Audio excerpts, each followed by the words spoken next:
பெயரில் நெகட்டிவ் எழுத்துக்கள் அல்லது வார்த்தைகள் இருக்கக்கூடாது. உதாரணமாக மனோஜ். பெயரில் நோ வருவது நெகட்டிவ். இல்லை கிடைக்காது என்பது போன்ற பலன்கள். 199 பேருக்கு பொருந்தும். பிரியதர்ஷினி. இதில் சனி மந்தம், சோம்பேறித்தனம், குணக்கேடு. கவிதா. தா என்பது இரவல். மற்றவர்களை எதிர்பார்த்து சார்ந்து தான் வாழ முடியும். பூங்கொடி, மலர்கொடி, ரோஜா என்று பூக்களின் பெயரை வைக்கக்கூடாது. பூக்கள் சீக்கிரம் வாடிவிடும். செல்வி. செல்வி என்பது திருமணம் ஆகாதவர்களை குறிக்கும். இந்த பெயருள்ளவர்களுக்கு சீக்கிரம் திருமணம் ஆகாது. அல்லது வாழ்க்கை சிறப்பாக இருக்காது.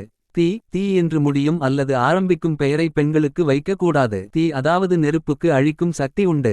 லட்சுமி என்று பணத்தை நேரிடையாக குறிப்பிடும் பெயர்களை வைக்கக்கூடாது. பெயரில் உள்ளது சில சமயங்களில் நிஜத்தில் இருக்காது. ட்ரா, ரான், கோமா, லாக், தி, வா, நோ, தா, ent போன்ற நெகட்டிவ் எழுத்துக்கள் கூடாது.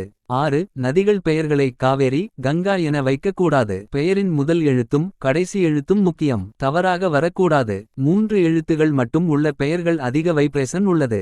எளிதாக புகழ் அடையும். உதாரணமாக எம்ஜிஆர், சிவாஜி, ரஜினி, கமல், விஜய், அஜித், சிம்பு, தனுஷ், பிரபு, விவேக், நாகேஷ். இப்படி பெயரில் பாசிட்டிவ் எழுத்துக்கள் நல்லது. நட்சத்திர நாம எழுத்துகளிலே பெயர் வைக்க வேண்டும் என்று கட்டாயம் இல்லை.